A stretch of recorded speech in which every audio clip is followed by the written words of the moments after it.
हरे कृष्णा माता जी, शुरू हरे करें। कृष्णा। ओम नमो भगवते वासुदेवाय।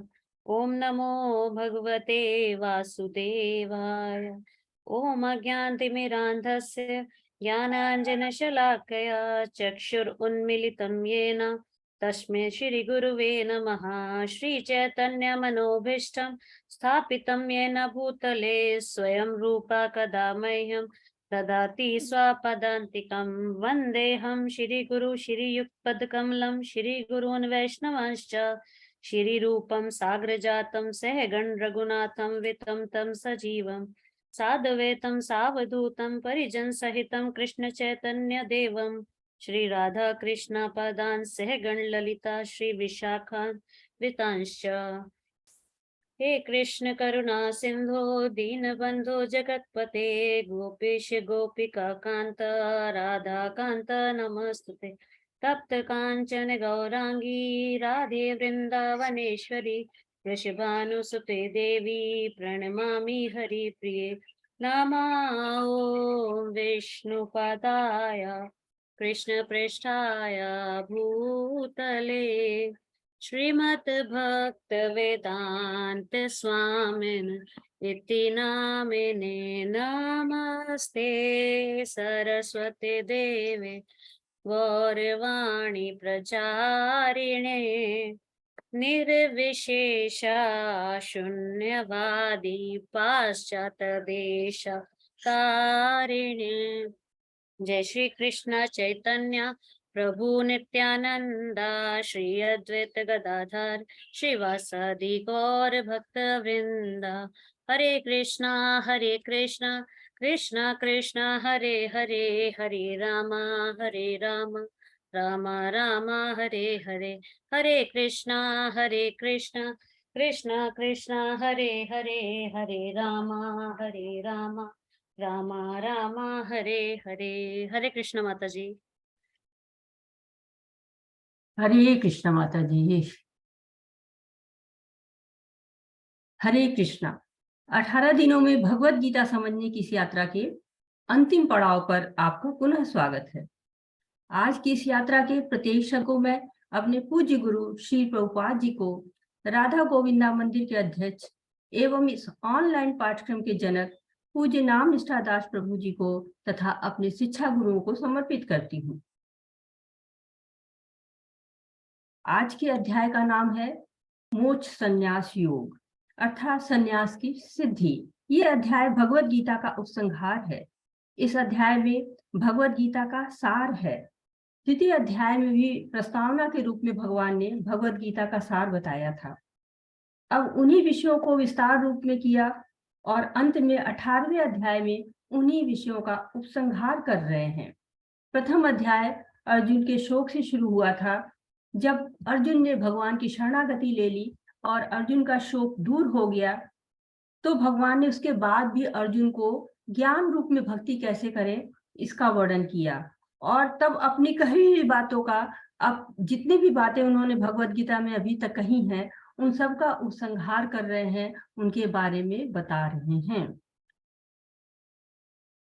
अर्जुन उवाच, तो ये अध्याय अर्जुन की बात से शुरू होता है। अर्जुन क्या जानना चाहते हैं भगवान से? संन्यास महाबाहो तत्मिच्छामि वेदितुम तार्क्य स च ऋषिकेश प्रतिकेशी निषूदन। अर्जुन ने कहा, हे महाबाहु, मैं त्याग का उद्देश्य जानने का इच्छुक हूँ, और हे केशी निषूदन, हे ऋषिकेश, मैं त्यागमय जीवन संन्यास आश्रम का भी उद्देश्य जानना चाहता हूँ। तो यहाँ पर अर्जुन का प्रश्न हमारी तरफ से हो रहा है। जैसे कोई टीवी एंकर होते हैं, वो सेलिब्रिटी को बुलाते हैं और जो हमारे प्रश्न होते हैं उन्हीं को पूछना चाहते हैं, उन्हीं को पूछते हैं और सेलिब्रिटी उसी का जवाब देते हैं। उसी तरह से अर्जुन हमारी तरफ से जो हमारे प्रश्न होते हैं, हमारे लिए होते हैं, उन प्रश्नों को पूछ रहे हैं और भगवान जो है वो हमारे लिए ही उत्तर दे रहे हैं, क्योंकि अर्जुन तो गुणाकेश है। अर्जुन के पास तो अज्ञान आ भी नहीं सकता है। अर्जुन गुणाकेश है और भगवान को उन्होंने क्या कहा? ऋषिकेश। ऋषिकेश मतलब होता है इंद्रियों के स्वामी, जो सारी इंद्रियां हैं उनके स्वामी, केवल अपनी इंद्रियों में, क्योंकि भगवान के पास तो इंद्रियां है ही नहीं है। हमारी इंद्रियों के स्वामी कौन है? ऋषिकेश हैं। और अर्जुन भगवान को केशु निषीदन भी कह रहे हैं। केशी एक असुर था और उस असुर का संहार जो है वो भगवान ने किया था। तो केशु नाम के जैसे असुर का वध किया उन्होंने, वैसे ही अर्जुन चाह रहे हैं कि भगवान जो उनके अंदर संशय बैठा हुआ है, जो संशय रूपी असुर है, उसका वध कर दें। तो अर्जुन जो है एक चीज और बताना चाह रहे हैं। अर्जुन ये बता रहे हैं कि आपके जो है जो संशय होते हैं वो आपके हृदय में असुर के समान ही कार्य करते हैं। तो संशय में और असुर में कोई भेद नहीं है। आप अपने जीवन में संशय को बढ़ने न दें। तो अर्जुन पूछ रहे हैं कि त्याग और त्याग में जीवन दोनों चीजें हैं। त्याग का उद्देश्य क्या है और त्याग में जीवन का उद्देश्य क्या है, ये भगवान से जानना चाह रहे हैं। तो ये प्रश्न पहले भी भगवान से हो चुका है, और कि त्याग में जीवन का उद्देश्य क्या होता है, संन्यास आश्रम का क्या उद्देश्य होता है, ये हम लोगों ने 16वें अध्याय में पहले भी पढ़ लिया है। तो यहाँ पर अर्जुन दोबारा पूछ रहे हैं कि त्याग का उद्देश्य क्या है और त्याग में जीवन का उद्देश्य क्या है। श्री भगवान उवाच काम्यना कर्मणा न्यासं संन्यासं कवयो विदुः सर्वकर्म फल त्यागम प्राहुस्त्यागम विचक्षणा। भगवान ने कहा, भौतिक इच्छा पर आधारित कर्मों के परित्याग को विद्वान लोग संन्यास कहते हैं और समस्त कर्मों के फल त्याग को बुद्धिमान लोग त्याग कहते हैं। तो यहाँ पर बताया गया है कि संन्यास किसे कहते हैं, जब भौतिक इच्छा पे जो आधारित कर्म है उनका त्याग कर देना, और समस्त कर्मों के फल त्याग को क्या करते हैं, बुद्धिमान लोग त्याग कहते। तो भगवान यहाँ पे कह रहे हैं कि संन्यास का अर्थ ये किताबी नहीं है कि आप जो है वो घर द्वार परिवार सब छोड़कर एकांत स्थान पर चले जाएं, बल्कि कर्म फल की इच्छा से जो कर्म करते हैं उनका त्याग कर देना चाहिए। तो त्याग में जीवन अर्थात संन्यास जो 16वें अध्याय में बताया गया था, उसमें भगवान ने कहा था अभ्यम सत्वम शुद्धम ज्ञानम योग व्यवस्थित, यानी कि जो निर्भयता है, आत्मशुद्धि है, आध्यात्मिक ज्ञान का अनुशीलन है, ये सन्यासियों के गुण होते हैं। तो अगर निर्भयता नहीं है तो वो सन्यासी नहीं बन सकता है। निर्भयता कैसी होनी चाहिए कि उसको हमेशा ये पता होना चाहिए कि भगवान हमारे हृदय में है, और जब ये जान जाते हैं कि भगवान हमारे हृदय में है तो उनको निर्भयता अपने आप आ जाती है। वैसे भक्ति करते करते आत्मशुद्धि हो जाती है, और आध्यात्मिक ज्ञान का अनुशीलन सन्यासी को अवश्य करना चाहिए। उसको भौतिक में जीवन से दूर हो जाना चाहिए, लेकिन घर परिवार छोड़कर एकांत स्थान पर जाने का मतलब नहीं है, बल्कि कर्म फल की इच्छा से जो कर्म कर रहे हैं उनका त्याग करना चाहिए। इंद्रिय भोगों की इच्छा से जो कर्म कर रहे हैं उनका त्याग करना चाहिए, और जो कर्म आपको इंद्रिय भोग की तरफ ले जाते हैं वही त्याग कर देना चाहिए। यही सन्यासी का कार्य है। सन्यास का अर्थ होता है सत प्लस न्यास। जो कर्म परम सत्य का बोध दिलाए, जो परम सत्य की तरफ ले जाए, उसको सन्यास कहते हैं। कर्म का त्याग नहीं, बल्कि कर्म फलों की आकांक्षा से जो कर्म किए जाते हैं उन कर्मों को त्याग देना चाहिए। कर्म का त्याग तो मनुष्य कर ही नहीं सकता है। तीसरे अध्याय में हम लोगों ने पढ़ा है कि न कर्माणाम अनारंभात नैष्कर्म्य पुरुषो अश्नुते न च संन्यासादेव सिद्धि समाधि गच्छति। तो न तो कर्म से विमुख होकर कोई कर्मफल से छुटकारा पा सकता है, और न केवल संन्यास से ही सिद्धि प्राप्त हो सकती है। तो जो सन्यासी भी होते हैं उनको भी कर्म तो करना पड़ता है, चाहे वो शरीर के लिए ही कर्म करे, उनको भी खाना खाना पड़ता है, उनको भी नींद लेना पड़ता है, उनको भी बाहर निकलना पड़ता है अपनी चीजों के लिए, पानी लेने के लिए। इस तरह की जो जरूरतें होती हैं उनको तो पूरा करने के लिए कुछ ना कुछ तो कर्म करना ही पड़ेगा। तो त्याग का वास्तविक अर्थ कर्म का त्याग नहीं है, बल्कि कर्म फल का त्याग है। कर्म फल के प्रति जो हमारी आसक्ति हो जाती है उसको त्याग करना है। भगवान के लिए जो हम कार्य कर रहे हैं उसको नहीं त्यागना है, लेकिन यदि भगवान से भी संसारिक वस्तुओं का भोग मांग रहे हैं, यही इच्छा कर रहे हैं, तो उनका त्याग करना है। अपने जो आध्यात्मिक जीवन है उसको आगे बढ़ाना है, भौतिक जीवन को आगे नहीं बढ़ाना है। कुछ विद्वान घोषित करते हैं कि समस्त प्रकार के सकाम कर्मों को दोषपूर्ण समझकर त्याग देना चाहिए, किंतु अन्य विद्वान मानते हैं कि यज्ञ, दान तथा तपस्या के कर्मों को कभी नहीं त्यागना चाहिए। तो आत्म साक्षात्कार अर्थात भगवान के साथ जो हमारा संबंध क्या है, आत्मा का स्वभाव क्या है, ये जानने के लिए दो तरह से लोग प्रयत्न करते हैं। कैसे दो तरह से करते हैं कि कुछ लोग इस ज्ञान को समझने का प्रयत्न करते हैं, मतलब ज्ञान के द्वारा जो है वो समझना चाहते हैं, और कुछ लोग इसको भक्ति के द्वारा समझना चाहते हैं। तो दो तरह के लोग होते हैं, इनकी बात की जा रही है। तो कुछ विद्वान कहते हैं कि हमें सभी तरह के कर्म जो इंद्रिय तृप्ति अर्थात शरीर की तरफ ले जाते हैं उनका त्याग कर देना चाहिए और एकांत में जाकर केवल भगवान का ध्यान करना चाहिए। और दूसरी तरह के लोग कहते हैं कि यज्ञ करना चाहिए, दान करना चाहिए, तपस्या करना चाहिए, इन सारे कर्मों को नहीं त्यागना चाहिए और इनके द्वारा भगवान की सेवा करनी चाहिए। पहले भी कहा जा चुका है, तानि सर्वाणि संयम्य युक्त आसीत मत्पर वशे दियश्चेन्द्राणि तथा प्रज्ञा प्रतिष्ठिता। तो अपनी इंद्रियों को भगवान की सेवा में लगा देना है, इंद्रिय भोगों का त्याग करना है, कर्मों का त्याग नहीं है। यज्ञ है, दान है, तपस्या है, ऐसे कर्मों को कभी भी नहीं त्यागना चाहिए। ऐसे लोग मतलब दो तरह के विद्वान हो गए, जो पहली लाइन थी कि समस्त प्रकार के सब सकाम कर्मों को दोषपूर्ण समझकर त्याग देना चाहिए, और दूसरी लाइन है कि यज्ञ, दान तथा तपस्या के कर्मों को कभी नहीं त्यागना चाहिए। यज्ञदान तपः कर्म न्यत्याज्य कर्मेव तत् यज्ञोदान तपश्चैव पावनानि मनीषिणाम्। यज्ञ, दान तथा तपस्या के कर्मों का कभी परित्याग नहीं करना चाहिए, उन्हें अवश्य संपन्न करना चाहिए। निसंदेह यज्ञ, दान तथा तपस्या महात्माओं को भी शुद्ध बनाते हैं।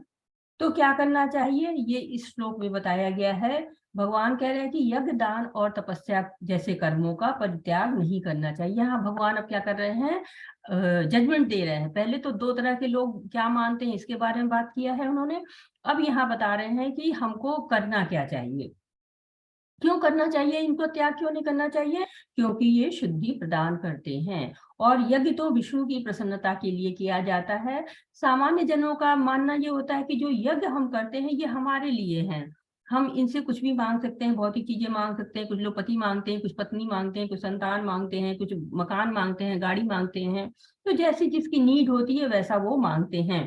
परंतु हमको यज्ञ विष्णु की प्रसन्नता के लिए करना है, अपनी प्रसन्नता के लिए नहीं करना है।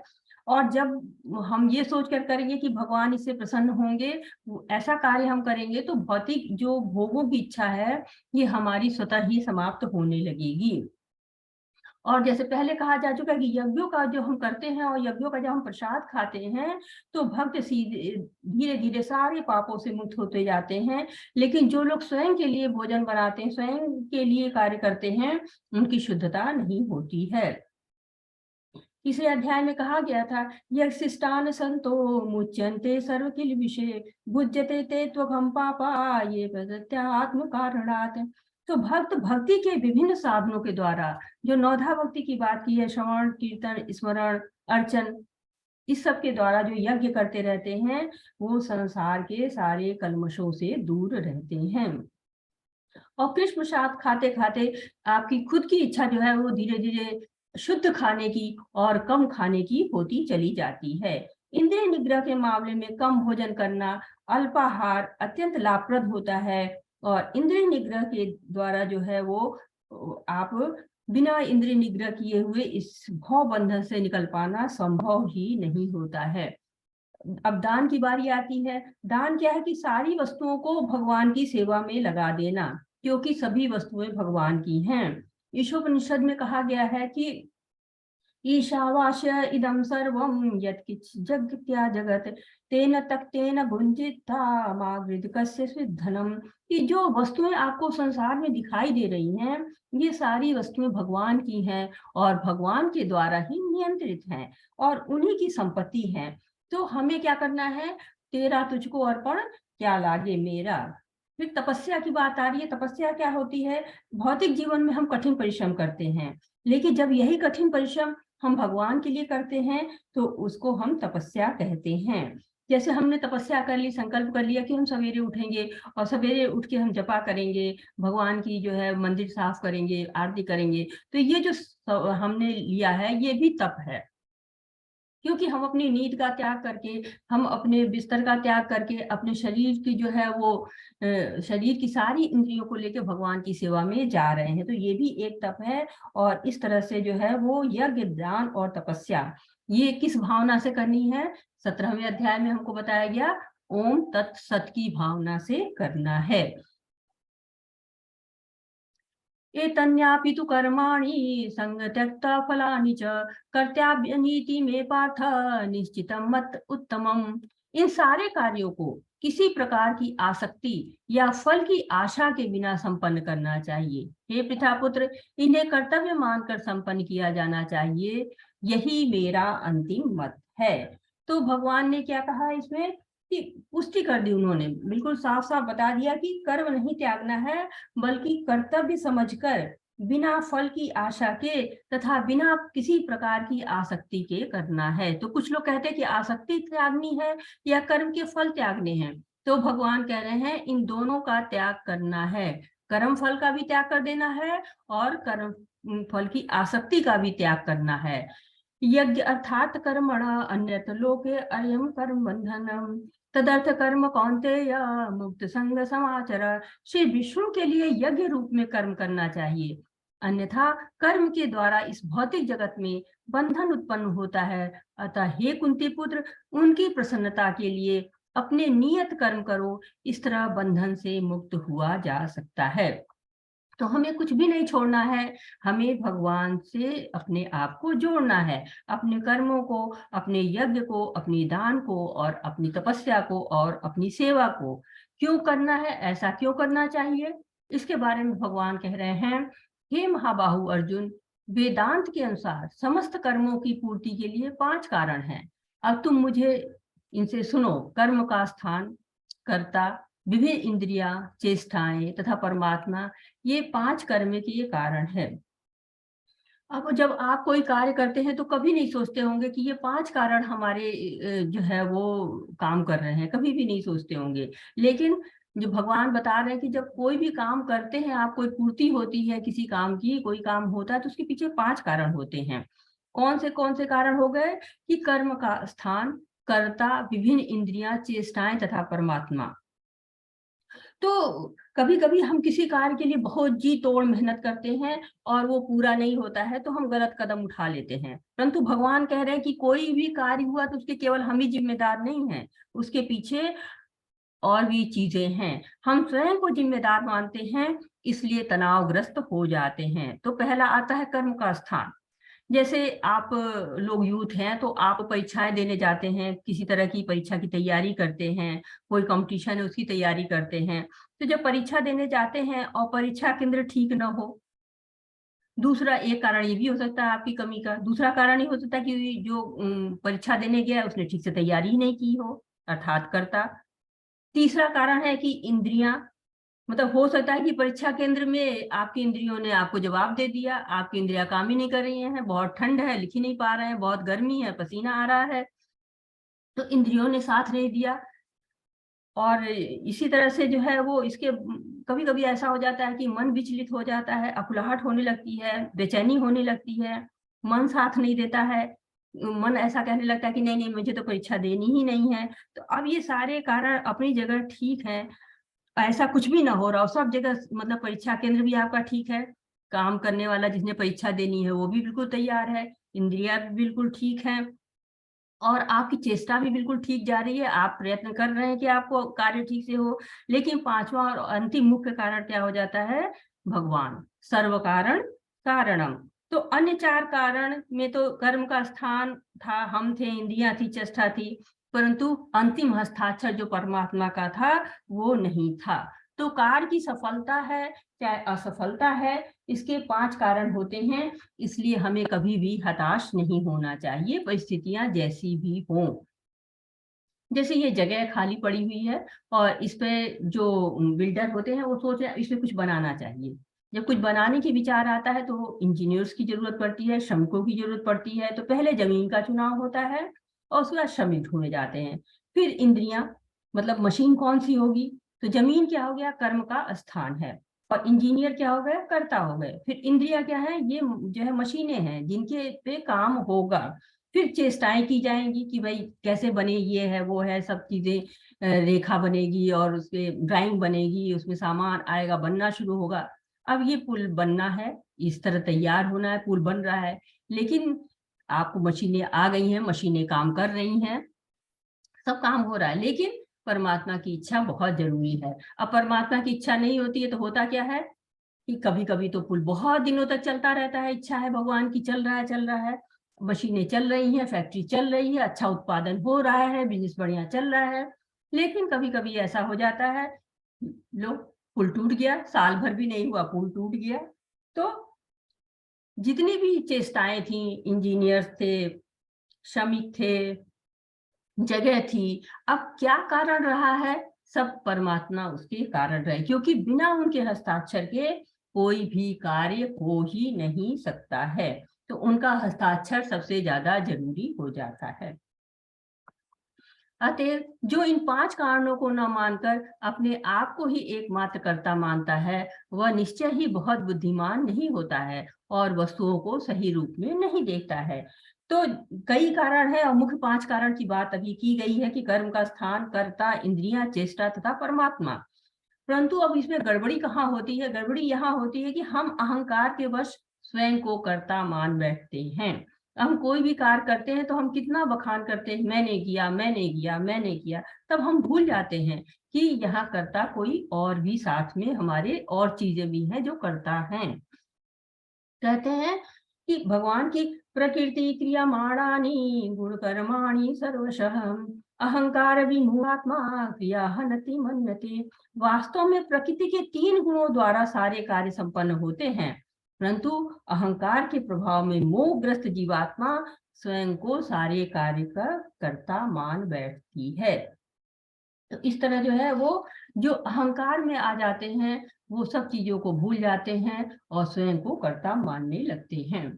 ज्ञान, ज्ञेय तथा ज्ञाता, ये तीनों कर्म को प्रेरणा देने वाले कारण हैं। इंद्रियां, करण, कर्म तथा कर्ता, ये तीनों कर्म के संघटक हैं। तो ज्ञान के बारे में भगवान ने काफी कुछ बताया, किस किस चीज को ज्ञान कहते हैं।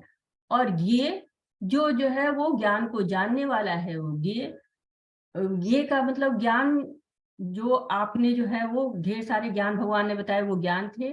ये मतलब ज्ञान का उद्देश्य क्या है, लक्ष्य क्या है, उसको ज्ञेय कहते हैं। और जो जानने वाला है, ज्ञान और ज्ञेय को जो जानने वाला है, उसको ज्ञाता कहते हैं। तो ये तीनों क्या करते हैं? ये तीनों कर्म को प्रेरणा देने वाले कारण हैं। ये क्या करते हैं? इंस्पिरेशन देते हैं कि क्षेत्रज्ञ और भगवान ने जो ज्ञान बताया है उस सबको, शरीर के बारे में ये सबको जानने वाले जो जानते हैं, ज्ञान के लक्ष्य को जानते हैं कि ज्ञान का लक्ष्य भगवान ही है, ये सबको जानते हैं, तो वो क्या होते हैं? ज्ञाता हो जाते हैं। और ज्ञाता, ये और ज्ञान, ये तीनों कर्म को, जो कर्म करता है व्यक्ति, उसको प्रेरणा देते हैं कि तुमको ये कार्य सही है, ऐसे करना चाहिए, भगवान ही उद्देश्य है, उनके लिए करना चाहिए। तो यज्ञ, ज्ञान, दान, तपस्या, भोजन, श्रद्धा, ये सब कुछ क्या है? ये प्रकृति के गुणों से निर्धारित है। अब ज्ञान, कर्म और कर्ता कैसे प्रकृति के गुणों के अनुसार होता है? तो ज्ञान क्या है? सात्विक ज्ञान, जो हम जानते हैं कि जीव परमात्मा का अंश है, सबके हृदय में परमात्मा निवास करते हैं। जब हम इस स्तर पर सोचते हैं तो हमारा ज्ञान सात्विक हो जाता है। और 5वें अध्याय में भगवान कह रहे हैं कि विद्या विनय संपन्ने ब्राह्मणे गविहस्तनी शुनि चैव श्यपाके च पंडिता समदर्शिना। तो विनम्र साधु पुरुष अपने वास्तविक ज्ञान के कारण एक विद्वान तथा विनीत ब्राह्मण गाय, हाथी, कुत्ता और चांडाल को समान दृष्टि से देखते हैं, समभाव से देखते हैं। कैसे? क्यों? क्योंकि उन्हें पता होता है कि ये सभी जीवों में आत्मा एक है, भले ही प्रकृति के गुणों के कारण इन्हें शरीर अलग अलग मिला हुआ है। सभी को आत्मा के स्तर पर जो ज्ञानी होता है वो सबको देखता है। लेकिन यही ज्ञान अभी सात्विक ज्ञान था, तो उसका जो है सोच दूसरी थी, वो सबको संभाव से देख रहा है। लेकिन अब प्रकृति के गुणों के अनुसार जो राजसिक जो है लोग होते हैं, राजसिक ज्ञान होता है, वो क्या होता है? वो तो सोचता है कि जीव बस ये शरीर मात्र है, एक शरीर से दूसरे शरीर में दिखने में अलग है। और राशि जो ज्ञान होता है उसमें राग की प्रमुखता होती है। राग का अर्थ है कि जो हमें पसंद है, पसंद और नापसंद, जहां पसंद आती है वहां नापसंद अपने आप आ जाती है। तो रजो रागात्मक वृद्धि, तो यह किसी के प्रति आसक्ति और किसी के प्रति द्वेष पैदा करने वाला ज्ञान होता है। तो राजसी जो होते हैं वो लोग क्या करते हैं, वो सब चीजों को भोग से जोड़ते हैं, भगवान से नहीं जोड़ते हैं चीजों को। तो ये इंद्रिया, कर्म और कर्ता, ये तीनों कर्म के संगठक है। ये संगठक मीन्स होता है कि जो चीजें इंग्रेडिएंट जो बोलते हैं वो इनको कहा जाता है। तो इंद्रिया और कर्म कर्ता, इनके द्वारा ही कोई भी कर्म होता है। ये इसके बिना कोई कर्म हो नहीं सकता है। प्रकृति के 3 गुणों के अनुसार ही ज्ञान, कर्म तथा कर्ता के 3-3 भेद हैं। अब तुम मुझसे इन्हें सुनो। जिस ज्ञान से अनंत रूपों में विभक्त सारे जीवों में एक ही अभिव्यक्त आध्यात्मिक प्रकृति देखी जाती है, उसे ही तुम सात्विक जानो। जिस ज्ञान से कोई मनुष्य विभिन्न शरीरों में भिन्न भिन्न प्रकार के जीव देखता है, उसे तुम राजसी जानो। और वह ज्ञान जिससे मनुष्य किसी एक प्रकार के कार्य को जो अति तुच्छ है सब कुछ मानकर सत्य को जाने बिना उसमें लिप्त रहता है, तामसी कहा जाता है। तो सात्विक ज्ञान है कि सबको समभाव से देखता है, चाहे वो कुत्ता, हाथी, जानवर, कोई भी ये समभाव से है। जो ये राजसी ज्ञान होता है, इसमें लोग शरीर को ही मानते हैं, शरीर को ही प्रमुखता देते हैं, आत्मा को प्रमुखता नहीं देते। जैसे इसमें सात्विक में आत्मा को प्रमुखता थी, इसमें जो है शरीर को प्रमुखता है। और तामसिक ज्ञान वाला क्या रहता है, ये हमेशा ही अज्ञान में रहता है, तुच्छ काम में लिप्त रहता है, उसी में लगा रहता है। और वो ऐसा होता है कि उसको अपने शरीर की भी नहीं पड़ी रहती है, उसका ज्ञान शरीर तक तो सीमित रहता है, इससे ज्यादा तो वो जानता ही नहीं है। लेकिन वो अपने शरीर को भी नहीं समझता है, वो दूसरों के हमेशा दूसरों का अहित करने में लगा रहता है। प्रकृति के गुणों के आधार पर 5 प्रकार की क्रियाएं। तो कैसे क्रियाएं होती हैं, प्रकृति के गुणों के आधार पर उनकी बातें हो रही हैं। जो कर्म नियमित है और जो आसक्ति, राग या द्वेष से रहित, कर्म फल की चाह के बिना किया जाता है, वह सात्विक कहलाता है। तो प्रकृति के गुण के अनुसार पे कैसे क्रियाएं करते हैं लोग, सात्विक। ये कार्य नियमित होते हैं, आज किया और कल नहीं किया ऐसा नहीं होता है, क्योंकि उनमें आसक्ति नहीं होती है। सात्विक लोग नियमित होते हैं और उनका लक्ष्य होता है, और उनके अंतःकरण में राग और द्वेष नहीं होता है। अगर वो सवेरे उठते हैं 6 बजे, 4 बजे जनरली वो लोग उठते हैं जो सात्विक होते हैं, तो 4 बजे उठते हैं तो वो 4 ही बजे उठेंगे। ऐसा नहीं कि दूसरे दिन वो 6 बजे उठे। तो वो नियमित रहते हैं अपने कार्य में, न किसी के प्रति अतिरिक्त लगाव होता है और न किसी के प्रति नापसंदगी का भाव होता है। और राग द्वेष की राग द्वेष से रहित होते हैं, और उनको जो है चाहे कोई भी चीज पसंद हो या ना पसंद हो, लेकिन वो शास्त्रों के अनुसार ही करेंगे, नियमित रूप से करेंगे। जैसे उनको पढ़ना नहीं भी पसंद हो तो भी वो सात्विक गुण के कारण जरूर ही शास्त्रों को पढ़ेंगे, नियमित रूप से पढ़ेंगे। दूसरे लोग होते हैं, लेकिन जो कार्य अपनी इच्छा पूर्ति के निमित्त प्रयास पूर्वक एवं मिथ्या अहंकार के भाव से किया जाता है, वह रजोगुणी कहा जाता है। तो रजोगुणी जो कार्य होते हैं वो स्वार्थवश होते हैं। हम कार्य करेंगे तो हमें सुख आराम मिलेगा, भोग मिलेगा, आदर सम्मान मिलेगा, बड़ाई मिलेगी, इस तरह फल की इच्छा से किया जाता है।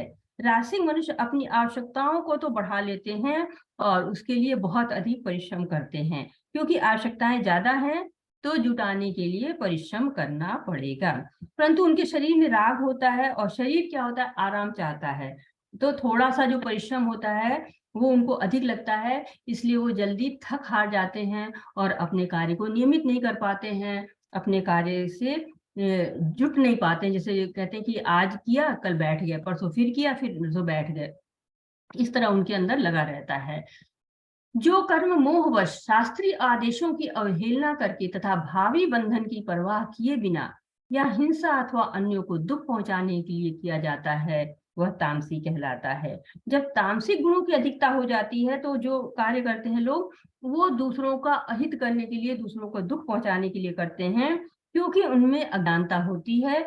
वो बिना कार्य का परिणाम सोचे हुए अपने कार्य को आरंभ कर देते हैं, बाद में क्या होगा उन्हें नहीं पता। प्रकृति के गुणों के आधार पर 3 प्रकार के श्रमिक।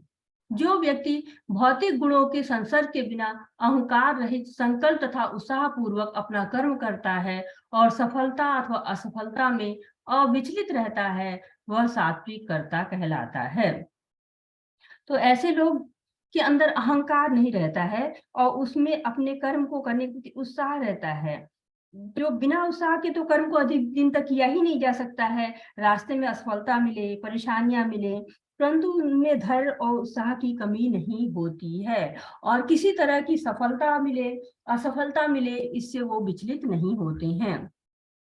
उनमें ये भाव ही नहीं आता कि मेरे से अच्छा कार्य कोई कर ही नहीं सकता है। जैसे कुछ लोग के अंदर होती है कि मैं ही करूंगा, मेरे जितना अच्छा कौन कर पाएगा, ऐसी बातें उनके अंदर नहीं आती है।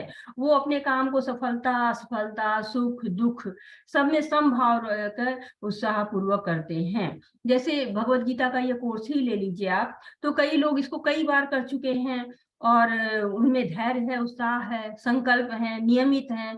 आप जबरदस्ती किसी को एक बार करा सकते हैं, 2 बार करा सकते हैं, 3 बार करा सकते हैं, लेकिन बार बार नहीं करा सकते। तो जो सतोगुणी लोग होते हैं वो बार बार पढ़ते हैं और वो सतोगुणी कार्यकर्ता ऐसे ही होते हैं। वो किसी भी भगवान के कार्य में पीछे नहीं हटते हैं। लेकिन वह कार्यकर्ता जो अपने श्रम के फल से जुड़ा हुआ है और जो जोश से उनका आनंद लेना चाहता है, जो लालची, ईर्ष्यालु और अपवित्र हैं और खुशी और संकट से आगे बढ़ता है, जोश की प्रवृत्ति में एक कार्य करता है, तो ये राशि करता है। ये लोग रजोगुणी होते हैं। ये कोई भी काम करेंगे तो भोग की इच्छा से करेंगे, बिना फल की चाह के ये कार्य कर ही नहीं सकते हैं। वो सोचते हैं कि दान दे रहे हैं तो हमको मान मिले, स्वर्ग मिले, सुख मिले, चाहे जितना भी लाभ मिल जाए, संतोष नहीं होता है इनको। उनका व्यवहार जिससे अच्छा होगा, जिससे उनका स्वार्थ होगा। स्वार्थ की पूर्ति नहीं होगी तो उनका व्यवहार खराब हो जाएगा। दूसरे की जो चीजें होती हैं उनसे लालच होता है, उनको उनको ईर्ष्या होती है कि ये मेरे पास क्यों नहीं है। जो कर्ता सदा शास्त्रों के आदेशों के विरुद्ध करता रहता है, जो भौतिकवादी, हठी, कपटी तथा अन्यों के अपमान करने में पटु है, तथा जो आलसी, सदैव खिन्न तथा काम करने में दीर्घसूत्री है, वह तमोगुणी कहलाता है। तो तमोगुणी कर्ता के लिए यहाँ पर दीर्घसूत्री बहुत ही सुंदर सा नाम दिया गया है, दीर्घसूत्री। कि क्यों? क्योंकि ये लोग जो है सोच ही नहीं पाते हैं कि क्या करना है, कब करना है, क्यों करना है, कैसे करना है। तो ये लोग काम को लंबा करते रहेंगे, कल कर लेंगे, परसों कर लेंगे, और वो समय आता ही नहीं है उनका कभी भी कि जो है आलसी होते हैं, जिद्दी होते हैं, दूसरों का अपमान भी कर सकते हैं। तो ऐसे लोग तामसी जो है वो करता। 3 तरह के श्रमिक बताए हैं भगवान ने। हे धनंजय, अब मैं प्रकृति के इन 3 गुणों के अनुसार तुम्हें विभिन्न प्रकार की बुद्धि तथा निर्धारण के विषय में विस्तार से बताऊंगा, तुम इसे सुनो। हे पितापुत्र, वह बुद्धि सतोगुणी है जिसके द्वारा मनुष्य यह जानता है कि क्या करनी है और क्या नहीं, और किससे डरना चाहिए और किससे नहीं, क्या बांधने वाला है और क्या मुक्ति देने वाला है।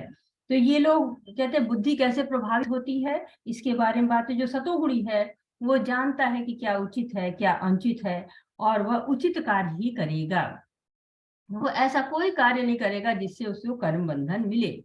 हे पिता पुत्र, जो बुद्धि धर्म तथा अधर्म, करनी तथा अकरणी कर्म में भेद नहीं कर पाती, वह राजसी है। तो जो रजोगुणी होता है वो कार्य करेगा जो उसको अच्छा लगेगा, जो उसके भोग के लिए सही है, और उसको रोकेंगे तो वो नहीं मानेगा, लेकिन करेगा वही जो उसके भोग में सहायक हो। जैसे कुछ लोग क्या करते हैं कि अपने छोटे से लाभ के लिए मालिक को धोखा दे देते हैं। आप लोग, कुछ लोग क्या करते हैं कि कितना भी पैसा उनके पास रहेगा लेकिन वो ब्राइब यानी कि रिश्वत ले लेंगे। इस तरह क्या करते हैं, वो अहित करते हैं या गलत काम करते हैं, अपने भोग के लिए ही काम करते हैं। जो बुद्धि मोह तथा अंधकार के वशीभूत होकर अधर्म को धर्म तथा धर्म को अधर्म मानती है और सदैव विपरीत दिशा में प्रयत्न करती है, वह तामसी है। तो जो रजोगुणी है वो कभी सही करेगा, कभी गलत करेगा। जो सतोगुणी है वो कभी सही काम हमेशा ही करेगा, गलत काम करेगा ही नहीं। लेकिन जो तमोगुणी है वो हमेशा शास्त्रों के विपरीत कार्य करेगा, गलत कार्य करेगा। जैसे कि भगवान ने कहा है, बुद्धि नाशत प्राण पश्यति, बुद्धि का नाश हो जाता है और इनका पतन हो जाता है। प्रकृति के 3 गुणों के आधार पर 3 प्रकार के निर्धारण। हे पार्थ, वह निश्चय जो अटूट है, जो योग साधना द्वारा निरंतरता के साथ है, इस प्रकार मन, जीवन तथा इंद्रियों के कार्यों को नियंत्रित करता है, सात्विक तरीके में है। तो यहाँ पे बताया गया है कि कैसे प्रकृति के 3 गुणों के आधार पर निर्धारण करते हैं, अर्थात उद्देश्य क्या होता है। जो सात्विक लोग होते हैं वो इंद्रियों को मन में वश में करते हैं, और जब जो है वो अपना उद्देश्य बनाते हैं तो वो सद्गुणी ही होता है। ऐसे में जो लक्ष्य निर्धारित होता है तो मन, बुद्धि, इंद्रियां सब एकाग्र होती हैं, किसी तरह का कोई विचलन नहीं होता है। मन इंद्रियों को जहां वो लगाना चाहता है वहां लग जाते हैं, और जहां से हटाना चाहता है वहां से हट जाती हैं। लेकिन हे अर्जुन, जिस धृति से मनुष्य धर्म, अर्थ तथा काम के फलों में लिप्त बना रहता है वह राजसी है। धृति में यहाँ बुद्धि से है कि ऐसे लोग जो हैं उनका उद्देश्य कर्म फल की इच्छा से करते हैं। सतोगुणी का उद्देश्य स्पष्ट रहता है, उनकी मन इंद्रियां संयमित रहती हैं, पर रजोगुणी की इंद्रियां हमेशा भोग में लगी रहती हैं। फिर हे पार्थ, जो धृति, स्वप्न, भय, शोक, विषाद तथा मोह के परे नहीं जाती, ऐसी दुर्बुद्धिपूर्ण धृति तामसी है। तो ये तामसिक लोग क्या करते हैं, हमेशा योजनाएं बनाते रहते हैं लेकिन क्रियान्वित नहीं कर पाते हैं। ये कभी उद्देश्य तक नहीं पहुंच पाते हैं, हमेशा स्वप्न, भय, शोक, विवाद तथा मोह में पड़े रहते हैं। ये तामसी बुद्धि वाले होते हैं। तो ये जो है वो धृति यानी कि बुद्धि, जिस बुद्धि से ग्रहण करते हैं वो उनका जो ग्रहण शक्ति होती है उसको क्या कहते हैं, वो दुर्मेधा धृति, दुर्बुद्धि। इसको ही वो लोग गलत जो है जो बुद्धि होती है उसी को ही ग्रहण करते हैं। जो प्रारंभ में विष जैसा भौतिक प्रकृति के गुणों के आधार पर जो है खुशियां उनकी कैसी होती हैं, तो जो प्रारंभ में विष जैसा लगता है लेकिन अंत में अमृत के समान है, और जो मनुष्य में आत्म साक्षात्कार जगाता है वह सात्विक सुख कहलाता है। तो यहाँ पे जो है इनके सुख ऐसे हैं, इनकी खुशियां कैसी हैं। तो जो बद्ध जीव है वो भौतिक सुख चाहता है, कभी कभी उसको भक्तों का साथ जब हो जाता है तो भक्तों के साथ वो भक्ति करते करते भव बंधन से मुक्त हो जाता है। तो भौतिक जीवन में जब हम सुखी होना चाहते हैं तो प्रयत्न करते हैं, जैसे पढ़ाई करते हैं कि डॉक्टर बनेंगे, इंजीनियर बनेंगे, अर्थात सुखी होना चाहते हैं। पर जो है वो सबका उद्देश्य सुखी होने का क्या क्या होता है। जो सात्विक लोग होते हैं वो लोग ऐसा कार्य करते हैं, सात्विक सुख जो होता है वो ऐसा होता है कि पहले अच्छा नहीं लगता है, परंतु इसका जो है परिणाम सतोगुणी होता है, तो वो बाद में सुख देता है। शाश्वत सुख हमें चाहिए, ऐसा सुख जो कि हमेशा बना रहे। अगर शाश्वत सुख चाहिए तो हमको शाश्वत चीजों से जुड़ना होगा। जैसे शाश्वत कौन है, भगवान है। तो सतोगुणी सुख शुरू में कष्ट देगा, अंत में हितकारी होगा। अपने जीवन में जैसे हम सच बोलते हैं तो पहली बार सच बोलना बहुत मुश्किल होता है। आपसे कुछ टूट गया, कुछ नुकसान हो गया, अब उसको बोलने में डरते हैं कि मुझसे टूट गई, मतलब ये चीज नुकसान हो गई, टूट गई है। लेकिन पहली बार झूठ बोल दिया, अब उस झूठ को साबित करने के लिए 10 झूठ और बोलेंगे, और अंत में वो झूठ पकड़ा भी जाता है, ऐसा भी नहीं है कि वो झूठ बच जाता है, तो फिर अपमान सहना पड़ता है। तो पहली बार जैसे सच बोलना मुश्किल होता है, लेकिन पहली बार अगर सच बोल दिया जाए तो सैकड़ों झूठ बोलने से बच जाते हैं, अपमान से भी बच जाते हैं। हो सकता है पहले डांट पड़ जाए, लेकिन जो है लेकिन उस अपमान से छोटे हो गए जो कि बाद में पकड़े जाने से होगा। तो सत्य बोलना पहले कष्टकारी होता है, अंत में अच्छा लगता है, और कई तरह से विचलन से बचा जा सकता है। सुबह जैसे उठ के हैं हम एक्सरसाइज करते हैं तो क्या होता है, एक्सरसाइज करना अच्छा होता है। शुरू शुरू में कष्टकर लगता है कि सुबह सुबह कौन जगे, लेकिन जब हम जगते हैं और लगातार एक्सरसाइज करते हैं तो उसका परिणाम अच्छा होता है।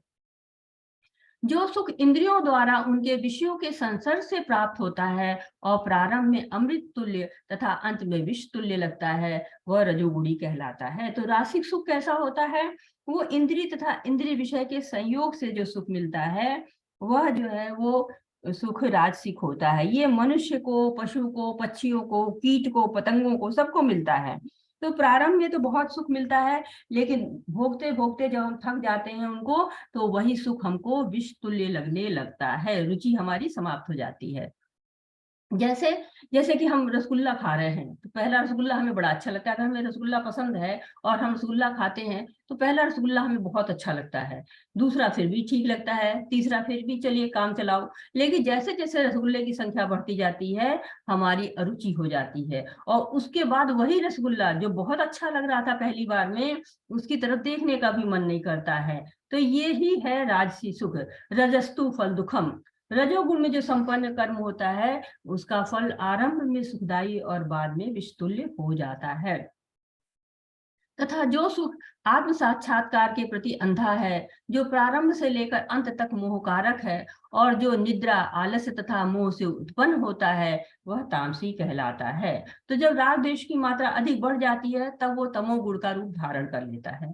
सतोगुण सुख के अंत में जो है अमृत है, रजोगुण आरंभ में अमृत है, परंतु तमोगुण में न आदि में अमृत है न अंत में अमृत है, कभी भी सुख नहीं मिलता है। जैसे कि कुछ लोग धूम्रपान करते हैं, मदिरा पीते हैं, तो इसमें कोई सुख नहीं मिलता है। किसी भी पैकेट पे, जो धूम्रपान का पैकेट है या शराब का जो है बॉटल है, उसमें लिखा नहीं रहता है कि हाँ थोड़ा सा पी लीजिए तो कम हानिकारक है। उसमें लिखा रहता है धूम्रपान हानिकारक है। अगर थोड़ा फायदा करता होता तो लिख जाते कि धूम्रपान थोड़ा सा करिए, फायदेमंद है, बाद में हानिकारक है। ऐसा नहीं लिखा होता, उस पर लिखा होता है धूम्रपान हानिकारक है। उसके बावजूद भी लोग उसको पीते हैं। और क्यों पीते हैं? उसमें उनको सुख नहीं मिलता है, अज्ञान के कारण समझ ही नहीं पाते हैं, उनको समझ ही नहीं आता कि सुख क्या है, दुख क्या है। तो ऐसे लोग क्या करते हैं? समय बर्बाद करते हैं, झूठ बोलते हैं, चोरी करते हैं, और इन लोगों में मोह बहुत होता है, और मोह बुद्धि को हर लेता है। तमस्तम ज्ञानजम विद्धि मोहनम सर्वदेहिनाम प्रमाद आलस्य निद्रा भी तत्निवग्नि भारत। तो अज्ञान से जो तमोगुण उत्पन्न होता है, वो समस्त जीवधारियों में मोह का रूप लेता है, और इसके कारण प्रमाद है, आलस है, नींद है, ये सब उत्पन्न होता है। प्रकृति के गुणों के आधार पर 4 प्रकार के आश्रम: समोदमस्तप शौचम क्षांति राजरमेव च ज्ञानम विज्ञानमास्तिक्यम ब्रह्म कर्मम स्वभावजम। शांति प्रियता, आत्म संयम, तपस्या, पवित्रता, सहिष्णुता, सत्यनिष्ठा, ज्ञान, विज्ञान तथा धार्मिकता, ये सारे स्वाभाविक गुण हैं जिनके द्वारा ब्राह्मण कर्म करते हैं। तो प्रकृति के गुणों के आधार पर 4 प्रकार के आश्रम होते हैं। भगवान ने कहा ही है 4थे अध्याय में, चातुर्वर्ण्यमया शिष्टम गुण कर्म विभागश। चारों वर्ण मेरे द्वारा गुण कर्म के आधार पर बनाए गए हैं। तो भगवान ने इनको बनाया है, और गुण और कर्म के आधार पर बनाया है, जिसको लोगों ने धीरे धीरे जाति प्रथा में परिवर्तित कर दिया है। तो पहले दोष नहीं था, दोष धीरे धीरे इसमें आया है, कमियां आई हैं। तो ब्राह्मण क्या होता है? ये सतोगुणी होते हैं, इनका जन्म से कोई संबंध नहीं है। ब्राह्मण वो है जो सतोगुणी है, और उसके गुण क्या क्या बताए गए हैं? शांति प्रियता होनी चाहिए, उसमें आत्म संयम होना चाहिए, तपस्या होनी चाहिए, पवित्रता होनी चाहिए, सहिष्णुता होनी चाहिए, सत्यनिष्ठा होनी चाहिए, ज्ञान विज्ञान को समझने वाला होना चाहिए, और उसमें धार्मिकता होनी चाहिए। अगर ये गुण उसमें है तो वो ब्राह्मण है। ब्राह्मण पुत्र या ब्राह्मण पुत्री होने से कोई फर्क नहीं पड़ता है। शौर्यं तजो धृतिदाक्षम युद्धे चाप्य पलायनम दानमीश्वर भाव छात्र कर्म स्वभावजम। वीरता, शक्ति, संकल्प, दक्षता, युद्ध में धैर्य, उदारता तथा नेतृत्व, ये क्षत्रियों के स्वाभाविक गुण हैं। तो इसमें क्षत्रिय आते हैं, इनमें वीरता, शक्ति, ये सारे गुण होते हैं। और क्षत्रिय जो है वो सभी को नियंत्रित करना चाहते हैं, इनमें लीडरशिप की क्वालिटी होती है। आजकल ये हमको सिपाहियों में, पुलिस में ये क्षत्रियों के गुण देखने को मिलेंगे।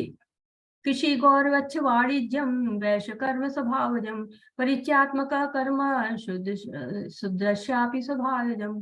कृषि करना, गौर अच्छा तथा व्यापार वैश्यों के स्वाभाविक कर्म है, और शूद्रों का कर्म श्रम तथा अन्यों की सेवा करना है। इनका कार्य क्या है?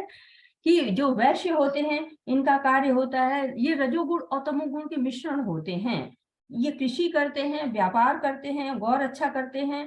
लेकिन आजकल वैश्य लोगों ने अपना जो है वो कर्म बदल दिया है। अब ये केवल व्यवसाय करते हैं, कृषि करना, गौर अच्छा, ये इन्होंने अब छोड़ दिया। जबकि वैश्यों का पहले कार्य था कि वो गौर अच्छा और कृषि भी जरूर करते थे। और शूद्रों का कार्य क्या है? ये लोग अन्यों की सेवा करते, अन्य वर्ग की सेवा करना इनका कार्य है। यत प्रवृत्ति भूतानां येन सर्वमिदं ततं सर्वकर्मणा तमभ्यश्च सिद्धि वितन्ति मानवः।